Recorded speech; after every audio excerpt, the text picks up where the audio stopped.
host of Knit Snacks, and today I'd like to talk to you about how I organize my stash and store it.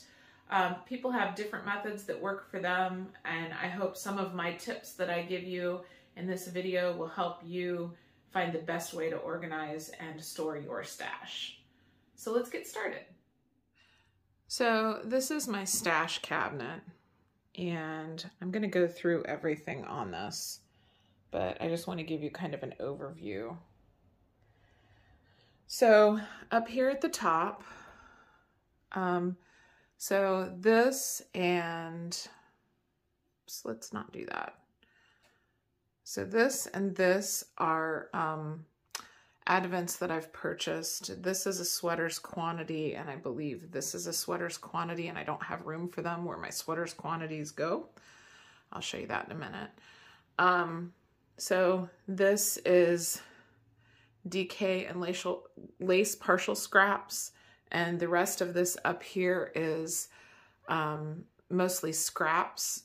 There's a few or leftover where it's not necessarily just scraps, it could be full skeins. Things where I have made a sweater and it's leftover yarn. So like this right here is leftover from a sweater. This right here and this right here is leftover from a sweater.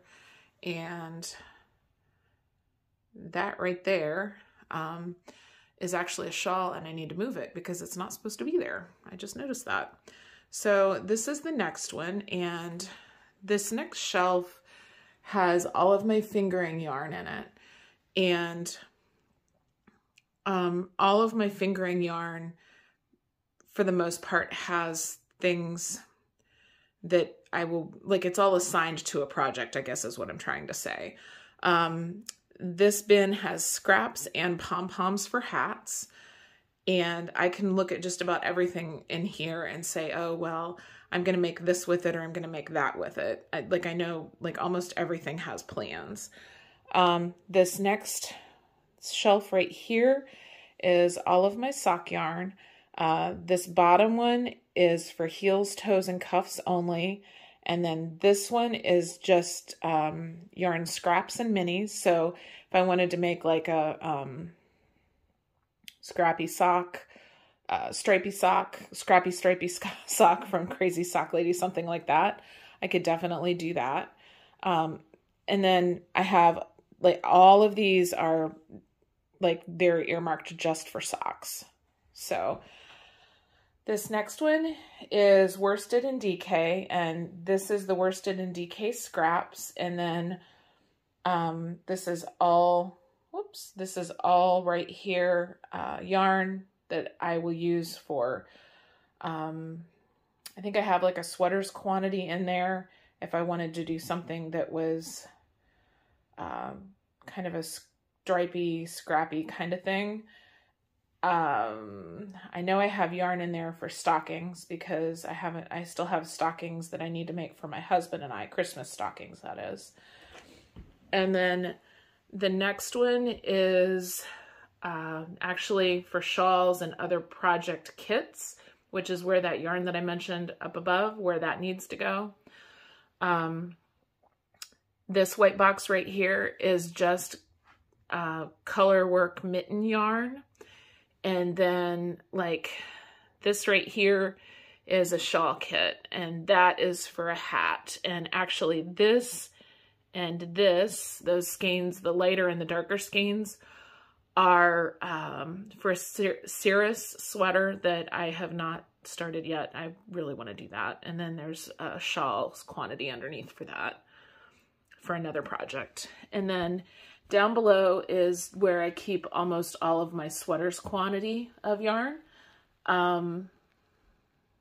Yeah, that's all sweaters quantity. There's 1, 2, 3, 4, 5 sweaters down there waiting to be made. And actually, this brown and kind of orange, I have enough for color work, and I'm thinking about getting rid of it because I don't know that I'm going to make that sweater now. The others, it just depends on what I'm looking for. So what kind of project I want to work on, I should say.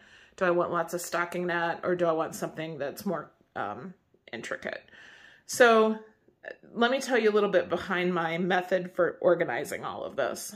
The first thing I wanted to do was put all of my different projects' weights on their own shelf, because if I want to come in and make a hat, I know that I pretty much just need to come here or here and look for yarn. If I want to make socks, I'm coming right here.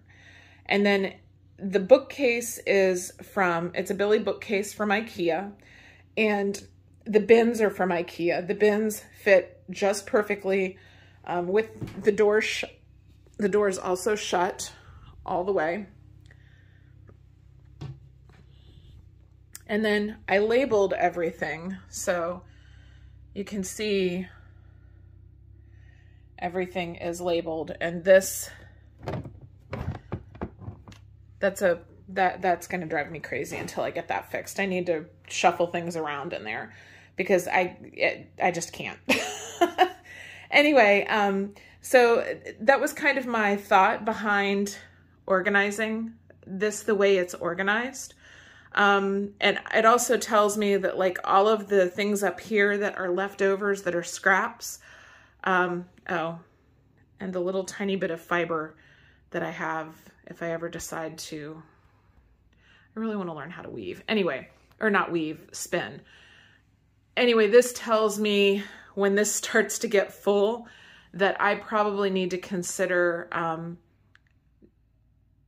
destashing some of it, or finding other projects that are scrappy projects that I can use these things in, because I have, years ago, I have had too many projects that I went through, got the project 90% done, and realized that I needed 3% of the material left of something to finish it. One time I had a quilt that I was making and I didn't have enough quilt backing.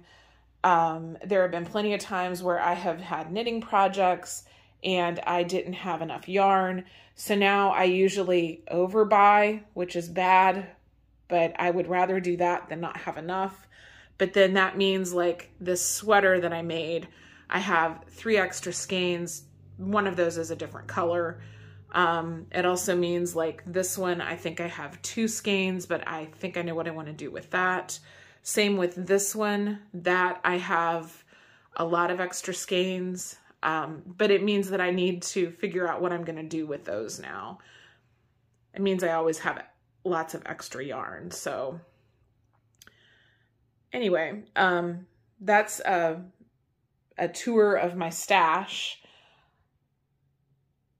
as it sits right now. So I hope you guys found this helpful.